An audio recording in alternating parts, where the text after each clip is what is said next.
Salut à tous, aujourd'hui nous allons parler de l'affaire Benalla. J'ai été au procès et je vais vous faire un petit compte rendu le plus détaillé possible. Avant tout, je vous invite encore une fois à vous abonner, à mettre les notifications et à mettre des pouces pour me permettre de vivre de ma chaîne. Je désactiverai les commentaires, mais abonnez-vous quand même. Donc voilà, maintenant là on va parler de l'affaire Benalla. J'ai assisté au procès la première semaine du procès. Dans ce procès, il est reproché à Alexandre Benalla notamment une émission sans titre dans l'exercice d'une fonction publique, donc il a donc usurpé la fonction de policier, de commission d'actes réservés à l'autorité publique, il est aussi poursuivi pour violence volontaire, donc sur ce couple à la place de la Contrescarpe le 1er mai, et aussi de port d'armes illégal notamment, et il y a aussi un contentieux sur une affaire de passeport diplomatique. Donc voilà, il y a qu'il aurait utilisé une des passeports diplomatiques qu'il aurait utilisé après avoir été suspendu et licencié de l'Élysée. Donc voilà, ça c'est le résumé de l'affaire. Le résumé de et puis aussi on lui reproche d'avoir caché certains éléments de l'enquête à la police pendant la procédure, etc. Donc ça a été évoqué pendant le procès. Dans ce procès, d'autres personnes sont aussi poursuivies pour utilisation d'images de vidéoprotection dans un autre but que celui qui est autorisé et recel d'images. En l'occurrence, ces images-là sont celles des images du 1er mai de Benalla en train de s'en prendre à ces gens-là. Et ce qui est reproché, c'est d'avoir, pour deux commissaires de police, d'avoir pris les images et de les avoir amenées chez Benalla. Alors que ce sont des images où il faut une habilitation pour avoir accès à ces images. Et deux personnes sont accusées d'avoir porté un CD-ROM avec des images chez Benalla. Ce que je peux dire à propos déjà de Benalla, de la manière dont il se présente devant la juge, Benalla est quelqu'un d'extrêmement calme et de respectueux de la procédure. Il parle quand on lui demande de parler, il répond au moment où on lui demande de répondre. Après, on peut juger de ce qu'il dit. Il peut y avoir des réponses qui soient totalement fantaisistes. On voit que parfois il cherche peut-être à cacher des informations, peut-être. En tout cas, la possibilité existe. Sur certaines réponses, on voit qu'il y a une possibilité qu'il y ait des informations qui ne sont pas données à la procédure, etc. On voit ça. Mais Benalla répond calmement quand on lui demande de répondre. Et il répond à la question précisément à laquelle on lui demande de répondre. Il s'assoit quand on lui demande de s'asseoir. Il se lève quand on lui demande de se lever. Il respecte en tout cas le cadre de la procédure pour laquelle il est poursuivi. Et Benalla, il est aussi poursuivi pour une histoire de port d'armes illégales dans un restaurant à Poitiers, notamment sur la base d'une image qui a été diffusée par Mediapart où on le voit pointer une arme sur une personne qui sourit, une jeune femme qui sourit. Et cette arme-là, on la voit clairement sur la photo. Et alors, quand on la voit, nous, on ne sait pas si cette arme est vraie ou si elle est fausse. Et Benalla prétend qu'elle est fausse. Je ne sais pas quelle est la vérité. En tout cas, Benalla prétend que cette arme est fausse. Donc, les fonctions de Benalla à l'Élysée avant l'affaire du 1er mai, c'était de coordonner à l'Élysée le commandement militaire, c'est-à-dire le groupe de police qui s'occupe de la sécurité de l'Élysée, du palais de l'Élysée de manière statique, et coordonner donc ce service avec le GSPR, c'est-à-dire le groupe de protection du président de la République pendant ses déplacements.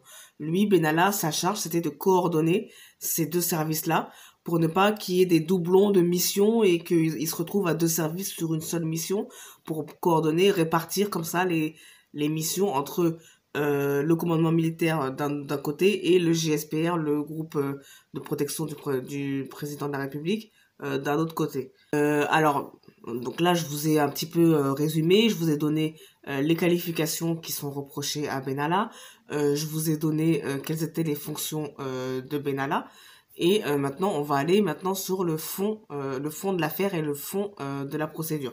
Donc, Benalla est poursuivi pour les faits de violence qui ont eu lieu place de la Contrescarpe à Paris le 1er mai. Il était en compagnie d'un ami à lui qui s'appelle Vincent Crase, qui a aussi participé à ces violences volontaires et qui était lui aussi, les deux étaient armés avec une arme qu'ils n'avaient visiblement pas le droit de porter. Enfin, en tout cas, il y a un contentieux dessus. Benalla et Crase, eux, disent que en tant qu'agent de sécurité et ancien gendarme, ils étaient habilités à porter une arme et qu'il était extrêmement courant pour tous les deux de porter des armes. Et que ce jour-là, il n'était pas exceptionnel pour eux de porter une arme sur eux. Pourtant, la juge quand même pose des questions, elle a des doutes sur était-il légal qu'ils portent des armes, puisque Benalla et Kraz avaient des autorisations de porter des armes, mais visiblement, de ce que j'ai compris, uniquement quand ils étaient en poste au palais de l'Élysée. Et ils n'étaient pas autorisés à sortir avec. Donc, et or, ils en avaient une à la place de la contrescarpe le 1er mai quand les violences ont eu lieu. Donc là, il y a une dissension et la juge a posé des questions sur ça. Et donc ces deux-là, donc ils sont allés à la place, ils étaient là en tant qu'observateurs. Ils ont été autorisés par un commissaire de police à être là en qualité d'observateur pour observer la manifestation du 1er mai. Il faut savoir que Benalla, quand il sait qu'il est autorisé à aller à cette manifestation, la personne, le commissaire qui l'autorise à y aller, lui dit il y aura des black blocs, ce sera une manifestation compliquée, donc venez à cette manifestation-là, parce que Benalla avait l'intention de comprendre comment fonctionne une opération de maintien de l'ordre policière, parce qu'il explique qu'il s'était retrouvé dans une situation compliquée en Guyane dans laquelle il n'avait pas su donner des ordres au bon moment, etc. Donc il a demandé à participer à une manifestation où on sait qu'il y a des risques en tant qu'observateur pour pouvoir examiner les opérations de maintien de l'ordre, les procédures, etc., les manières de faire, pour pouvoir après lui s'en servir dans son métier. Dans son métier de coordinateur entre la sécurité des déplacements du président et la sécurité du palais. Et Benalla explique qu'il lui arrivait souvent donc de se déplacer avec le président et il voulait donc observer comme ça ces procédures de maintien de l'ordre pour lui pouvoir savoir qu'est-ce qu'il faut faire, les manières de faire dans les futurs déplacements du président. Il faut savoir que donc cette personne, ce commissaire, lui a autorisé à faire cette manifestation en tant qu'observateur. Et c'est ensuite, donc en lui disant qu'il y aurait des black blocs, que ce serait compliqué, donc il pourrait assister à des vraies opérations de maintien de l'ordre avec des vraies procédures applicables et tout. Donc, Benalla, en allant à cette manifestation, savait qu'il y avait donc des risques de violence et des risques que la police doive se défendre. Et donc Benalla, il a été prévenu par ce commissaire qu'il y aurait tel risque, il savait. Et c'est lui qui a invité Vincent Kraz à venir avec lui. Et Vincent Kraz, quand il est invité par Benalla, décide de venir armé à cette manifestation. Et il y a un contentieux sur est-ce qu'il était autorisé ou pas à porter cette arme. Vincent Kraz, quand il s'explique sur les violences qu'il aurait commises, pour lesquelles il est poursuivi, il dit c'est mon ADN de gendarme et mon âme de justicier qui m'ont forcé à agir à ce moment-là. Vincent Kraz explique ma philosophie, c'est d'intervenir. Apparemment, dans le cadre de la procédure policière, dans le cadre d'une perquisition chez Benalla, on constate qu'il y a un coffre qui a disparu, ou peut-être c'est le contenu du coffre qui a disparu, et les policiers veulent savoir pourquoi ce contenu a disparu, alors qu'ils sont censés être en perquisition, c'est-à-dire que la personne est censée coopérer avec la police. Donc Benalla normalement est censé ouvrir sa porte et montrer, laisser ouvrir, laisser fouiller, etc. Donc Benalla apparemment a été un peu réticent pendant la procédure de perquisition et ça a été souligné qu'il voulait pas trop montrer, etc. Donc là, on a un problème sur le contenu de ce coffre et où est passé ce coffre et le contenu de ce coffre. Et Benalla n'est pas clair sur le contenu de ce coffre lui-même. D'ailleurs, Benalla s'est dit au procès qu'il était surpris de se voir perquisitionné au vu de son service qu'il a rendu à la France en étant agent de sécurité, en étant affecté à la sécurité du président de la République. Et donc, il ne voit pas pourquoi lui, honnête citoyen, serait perquisitionné. Je précise à ce niveau-là que si on est tout à fait honnête et si on parle clairement et qu'on dit la vérité, il est tout à fait possible dans ce pays, si vous avez du pouvoir d'interférer dans une procédure judiciaire, ça s'est déjà produit, il y a plusieurs affaires comme ça qui se sont déjà produites en France, au cours de l'histoire de la Ve République notamment. Ça s'est déjà produit, c'est la vérité. Donc peut-être qu'à ce niveau-là, Benalla, lui, s'attendait à ce que quelqu'un ait les moyens de faire foirer un acte de procédure tel que la perquisition, et peut-être il s'attendait à être peut-être couvert, et que ça ne s'est pas produit. Peut-être, c'est l'hypothèse que j'aimais. Quand il dit j'ai été étonné d'être perquisitionné, euh, ça peut paraître un acte tout à fait normal puisqu'il y a une enquête. Ça peut nous paraître à nous, justiciables, tout à fait banal. Mais lui, il dit qu'il était surpris, donc peut-être s'attendait-il à être couvert par quelqu'un qui aurait fait foirer un acte de procédure pour le laisser tranquille. Peut-être que lui, il s'attendait à ça. Alors moi, je suis pas en train d'affirmer qu'il y a un complot et que la classe politique a lâché Benalla et que la classe politique a envoyé Benalla au loup dans la crise médiatique et qu'ils l'ont laissé pour se couvrir, etc. J'en suis pas à ce stade. Je dis juste que peut-être que Benalla s'attendait à ce qu'on le couvre et que ça n'a pas été le cas.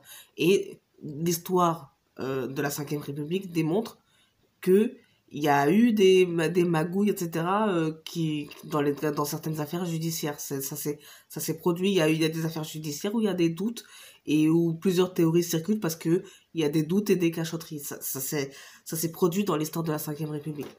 Apparemment, le directeur de cabinet du président de la République a été favorable à une autorisation de port d'armes pour Alexandre Benalla, mais c'est une décision qui, à moi, me paraît surprenante parce que Benalla a des antécédents dans son dossier administratif de fonctionnaire. Il a eu des antécédents d'usurpation de fonctions de police et ça a été versé à son dossier et il y a eu des avis défavorables à son encontre dans son dossier de fonctionnaire. Donc, ça me paraît absolument surprenant que le directeur de cabinet du président de la République ait été favorable à lui délivrer un permis de port d'armes. Il y a aussi des doutes sur le fait que Vincent Kras a versé de l'argent à Alexandre Benalla. Tous deux se justifient en disant qu'ils avaient un projet entrepreneurial et que Vincent Kras a prêté de l'argent à Benalla. Et la juge n'a pas été capable d'établir exactement avec des preuves à quoi a servi l'argent. Ils ont établi des liens entre le versement de l'argent et l'achat de certains objets, mais le lien n'est pas clair entre les deux. Il y a juste des concomitances chronologiques, mais il n'y a pas de lien entre les deux. Alors Benalla n'aurait pas prévenu. Alors Benalla a été engagé par le directeur de cabinet du président de la République. Or, Benalla n'a pas prévenu le directeur de cabinet du président de la République qu'il irait à la manifestation du 1er mai. Il n'a pas prévenu avant et il n'a pas non plus prévenu le directeur de cabinet du préfet de police de Paris qui était son supérieur hiérarchique. Il ne l'a pas prévenu non plus de l'existence des images. Par contre, Benalla prévient directement le président de la République. Donc peut-être pour se couvrir vis-à-vis de son supérieur hiérarchique direct, pour avoir la couverture du président de la République, pensant que ça lui éviterait un conflit peut-être avec le directeur de cabinet du président de la République ou le directeur de cabinet du préfet de police de Paris. Benalla ne prévient pas non plus le secrétaire général de l'Élysée qu'il ira à la manifestation du 1er mai, alors que la juge a établi qu'ils ont eu des conversations par message le matin même du 1er mai, et Benalla ne prévient pas le secrétaire général de l'Élysée. En revanche, après les faits, il cherche à entrer en contact avec lui pour le prévenir que les faits ont eu lieu. Il y a aussi un contentieux sur la restriction des fonctions de Benalla après sa suspension.